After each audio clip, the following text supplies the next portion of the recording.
Welcome to another deep dive. Today, we're going to be exploring the world of female entrepreneurship. We've got a ton of sources here with like all sorts of insights on things like funding, building a support system, all that. Yeah, it's going to be interesting and hopefully pretty inspiring too. Yeah, what I think is really interesting is that we're not just looking at the obstacles, right? We're also, and I think this is more important, we're focusing on how women are actually overcoming these obstacles. The landscape is, changing, evolving all the time, and it's really cool to see women leading the way. Yeah, for sure. So let's jump right into it, huh? One of the biggest things that we saw in pretty much every source was this issue of access to funding.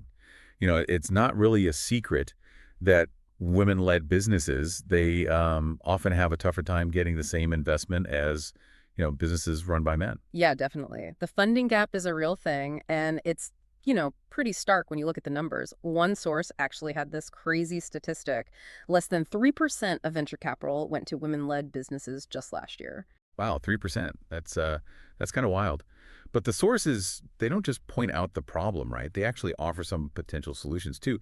There's this one entrepreneur who talked about having a business plan that's like not just good, but like totally rock solid. She went way beyond like the basic financials and projections. She actually had super detailed market analysis, showed she like really knew her industry inside and out. Yeah, I mean, that kind of preparation is like essential. Investors, they want to see more than a good idea, right? They want to see that you're, confident, that you really understand the market. They need to know that you've done your homework and that you're ready to, tackle those challenges. Makes sense. And it's not just the plan itself, right?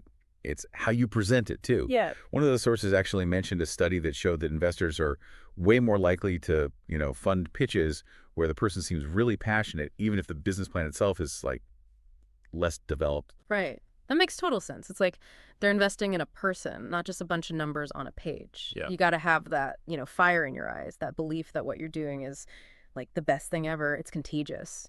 That's where like strong presentation skills, being genuine, it all comes together. Totally. But let's be real for a second. Getting traditional venture capital, that can be a real uphill battle. Yeah. So what about other options? Like what are some alternatives that women entrepreneurs can look into? Yeah, for sure. The sources talk about a few things. Grants. Grant programs that are specifically designed for women-owned businesses, those are becoming more and more common. And, you don't have to give up equity, which is huge. And then there's angel investors, right? Some of them are specifically looking to invest in businesses led by women. Right, right. So there's like a whole other world of funding to explore there. Okay, Yeah. so let's say you got the funding, right? Mm. There's this other big challenge that kept coming up in our sources, and it's something that, lots of women entrepreneurs deal with. Balancing work and family. How do you manage a business that's growing while you're, still taking care of everything else in your life? Yeah, that's the million-dollar question, isn't it? It's this constant juggling act, and there's really no like one-size-fits-all answer.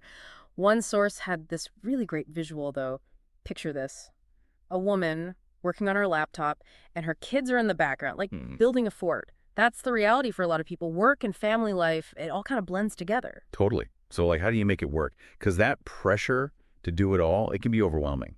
Right. The sources really emphasize setting boundaries, like actually setting specific hours for work, maybe having a space that's just for work, communicating with clients and coworkers about when you're available. It's all about like having realistic expectations and, protecting your personal time too. Yeah, that makes sense. But I bet it's harder to actually do, Mhm. right? Especially when you're like really passionate about your business and you want to be there for your team and clients, all the time. Oh, absolutely. But that's where prioritization comes in. One entrepreneur, she talked about this thing called time blocking. Like she schedules everything, work stuff, family time, even breaks, and she like sticks to it, helps her stay focused and make sure nothing gets, totally forgotten. Wow, that's impressive. I mean, Right. that level of organization, that's got to be so helpful when, there's just so much going on. And it's not just the tasks, right? It's like managing your energy, your focus too. Exactly. And that brings us to self-care. One source actually called it like a non-negotiable thing for women entrepreneurs. It's not selfish. It's making sure you have the energy and the mental clarity to, you know, deal with all the stuff that comes your way. Okay, that's a good reminder. It's easy to get caught up in the hustle of it all and forget to take care of yourself too. Oh. All right, so let's switch gears a bit. Let's talk about something that unfortunately is still an issue for a lot of women entrepreneurs dealing with gender bias. How do you handle being underestimated or having your ideas dismissed just because you're a woman? Yeah, it's a tough reality, but the sources we looked at, they offer some strategies for, pushing back against that and creating some positive change. One of the big things is resilience. It's about, bouncing back from those setbacks, not letting negativity get you down, and even using those experiences to like prove the doubters wrong. Right. Resilience is key, but how do you cultivate that? Especially when you're facing these constant headwinds. Yeah. Well, a lot of successful women entrepreneurs talked about having a good support network, mentors, other entrepreneurs, even friends and family who believe in what you're doing. Having those people around you can make all the difference. Yeah, I can see that. Having people to celebrate your wins and help you through the tough times, that's huge. Did the sources talk about specific ways to build that kind of network? They did. One CEO, she talked about how valuable it was to join a women's entrepreneurial organization. She said being able to connect with other women who, understood what she was going through, who could give her advice based on their own experiences, that was really important for her. That's a great tip. It's like having a built-in support system of women who have been there and done that. Okay, so besides building that support network, what about actually challenging those biases head on in, like the business world? How do you do that? One thing that came up a lot was the idea of, really showcasing your expertise. Let your work speak for itself. Be ready to back up your claims with data, research, show that you really understand your industry. When you demonstrate that knowledge and competence, it's a lot harder for those biases to hold you back. I like that. It's like you're taking control of the narrative. You're letting your accomplishments speak louder than any, you know, preconceived notions. Mm. Okay, so we've covered funding, work-life balance, dealing with gender bias. Yeah. But there's another challenge that's just part of the whole entrepreneurial journey, no matter who you are, rejection. Oh, yeah. Rejection, that's just, part of the game. It's how you deal with it that really matters. One of the sources had this great story about an entrepreneur who got a rejection email. And instead of getting discouraged, she actually used it to come up with new ideas. Yeah. She saw it as a chance to, get better, try a different approach. That's the right attitude. It's all about reframing rejection as a learning experience. Instead of seeing it as a personal failure, think of it as an opportunity to grow, to adapt, and to refine your strategy. So it's not a no, it's a not yet. Exactly. Every no you get, it just gets you closer to that eventual yes. And that's where adaptability comes in. The entrepreneurial journey, it's rarely a straight line. There are going to be twists and turns, unexpected challenges, and you got to be ready to, pivot and adjust your course when you need to. So being flexible, open to new information, and being willing to change direction when you need to. Yeah, exactly. And that actually ties back to resilience, being able to bounce back, learn from your mistakes, and adapt to changing circumstances. That's crucial for success. Okay, we've covered a lot of ground here. Funding, work-life balance, gender bias, and, embracing rejection as part of the process. But there's one more big theme that we saw throughout the sources, something we've, kind of touched on already, community, the power of community. Yeah, building a strong community, a supportive community, it's super important for women entrepreneurs. It's about, surrounding yourself with people who get it, who understand the challenges, who can offer advice and encouragement, and who will celebrate your wins with you. The sources were really big on the benefits of networking with other women entrepreneurs. Yeah. Creating a space where you can share experiences, learn from each other's mistakes, and just get inspired by each other's successes. And what's really interesting is that these networks, they're not just about, emotional support. They can lead to real business opportunities, too. We saw a lot of examples where women connected through these networks and ended up collaborating on projects, sharing resources, even becoming each other's clients. Wow, that's amazing. It's like this ripple effect of support and collaboration that benefits everyone involved. Oh. Okay, before we dive into some specific examples of women who are, really killing it in this space, let's do a quick recap of the key takeaways from this first part of our deep dive. All right, so we started with the funding gap, right? We talked about having a super strong business plan, being confident when you're pitching your idea, and looking into those alternative funding options like grants and angel investors. Right. And then we talked about work-life balance, that whole juggling act. We emphasized setting boundaries, making those priorities clear, and taking care of yourself. We also looked at gender bias. Unfortunately, that's still a thing. We talked about strategies for building resilience, having a supportive network, and really showcasing your expertise to overcome those hurdles. And last but not least, we talked about rejection, how to see it as a learning opportunity, and how being adaptable is so important, in this unpredictable world of entrepreneurship. But we've only just scratched the surface, right? In the next part of our deep dive, we're going to be looking at some really inspiring stories of women who haven't just overcome these challenges, but who've actually thrived because of them. All right, so we've talked about some of the big challenges, right? But now let's get inspired. Let's look at some real life examples of women who, didn't just face those hurdles, but who built these amazing, thriving businesses. One story that really stuck with me was this woman. She started her business right from her kitchen table, and she was raising young kids at the same time. Talk about multitasking. Oh yeah, is that the one where she saw a need for healthy organic baby food, and that's how she got the idea for her business? That's the one. She started out small, selling at those local farmers markets, and then slowly she started selling online, got into some grocery stores. But here's the thing. A lot of investors, they didn't really take her seriously. They didn't think she could, handle a growing business and be a mom at the same time. Is that bias we were talking about, right? Underestimating women, especially moms who are trying to, do it all. Yeah, exactly. But here's the best part. She didn't let it stop her. She just went into overdrive. She was super prepared for those investor meetings. She did tons of research on her target market. Her financial plan was perfect. She basically shut down their concerns by being incredibly competent. She didn't even try to convince them she could do it all. She just showed them she already was. Exactly. And guess what? It worked. She got the funding she needed. It's a great example of how sometimes that doubt, it can actually make you stronger, more determined. That's so inspiring.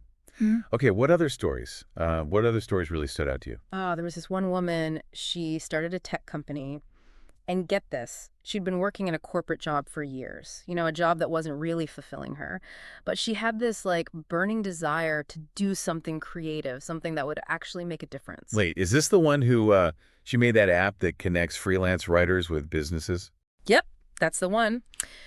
She had the idea, but she didn't really know how to make it happen. She didn't have any experience in the tech industry, but she was determined to learn. She took online courses, went to all these industry events, and basically networked her way into that world. It's amazing, right? She was learning and building her business at the same time. Yeah. And it shows you don't need to have it all figured out right away. Sometimes it's that willingness to learn, to be flexible. That's the most valuable thing you can have as an entrepreneur. She's the definition of adaptable. Yeah. Okay, so let's zoom out for a second.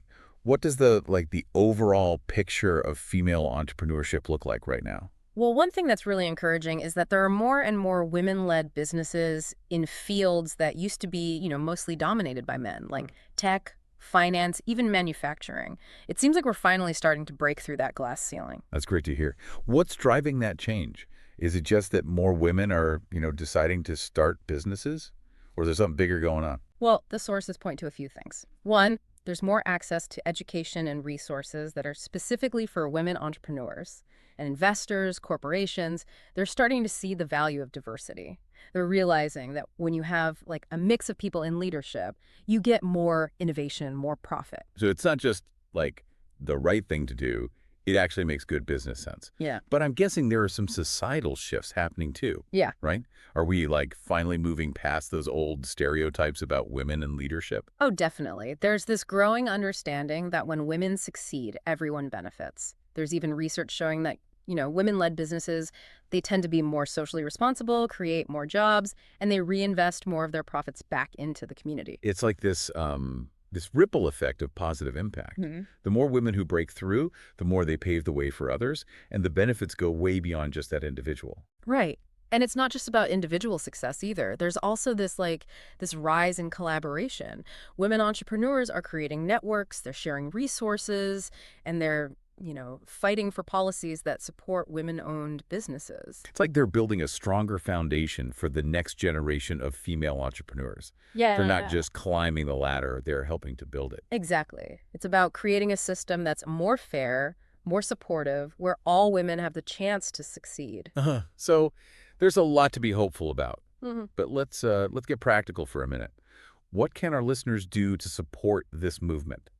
Even if they're not entrepreneurs themselves, how can they make a difference? One simple thing is to actively support women-owned businesses. Shop at their stores, hire them for services, recommend them to friends. It's a way to put your money where your values are. Yeah, like voting with your wallet. Okay. But what if someone's feeling inspired to take their own entrepreneurial leap?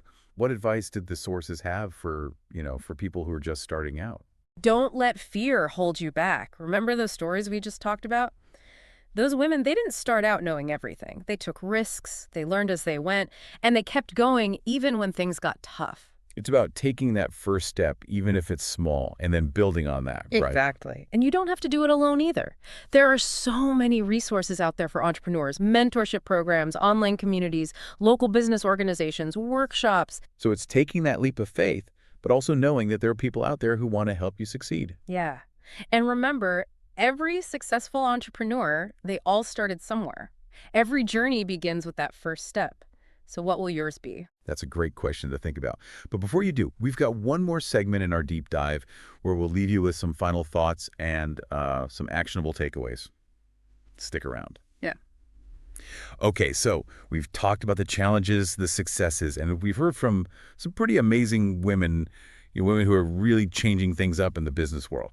But now it's like, how do we connect all of this back to, back to us, back to our own lives? Right. Whether you're already running a business, thinking about starting one, or just, someone who wants to support women in leadership roles, there's something here for everyone. What really stood out to you? Anything that sparked an idea or, made you think about things a little differently? One thing that I kept thinking about was resilience. It's not just about bouncing back from failure. It's about using those tough times to become even stronger, even more determined. Yeah, I agree. One of the sources had this great definition of resilience. It said, resilience is the ability to not just survive, but thrive in the face of adversity. That really hit home for me. It's about having that inner strength, that belief in yourself, even when things are, really hard. And it's not about just, toughing it out on your own either. Yeah. A lot of the sources talked about how important it is like, to find support, to build a network of people who get it, who understand the challenges that come with being a woman entrepreneur. For sure. Having those people around you, people you can talk to, people who can give you advice, people who celebrate your wins, that can make a huge difference. So if our listeners are feeling inspired, how can they, actually take action? What's one thing they could do today, even a small thing, to move closer to their goals? Well, maybe it's finally sitting down and writing that business plan you've been putting off, or, reaching out to someone you admire and asking them to be your mentor, or even just committing to reading one book a month about, business or entrepreneurship. The point is to just start doing something, even if it seems small. I love that. Just take that first step and then keep going. And remember, you don't have to do it alone. There are so many people out there who want to help you succeed. So to wrap things up, I'll leave you with this. The world needs your talents, your creativity, your passion. Don't be afraid to, put yourself out there, to take risks, to create something that matters to you. We've spent this deep dive exploring the challenges, the victories, and, the incredible potential of women entrepreneurs. And we hope that, you're walking away from this feeling informed, feeling inspired, and feeling ready to make your own mark on the world. Thanks for joining us. We hope you'll, keep thinking about these ideas, keep the conversation going, and share your own experiences with others, because together we can create a better future for everyone.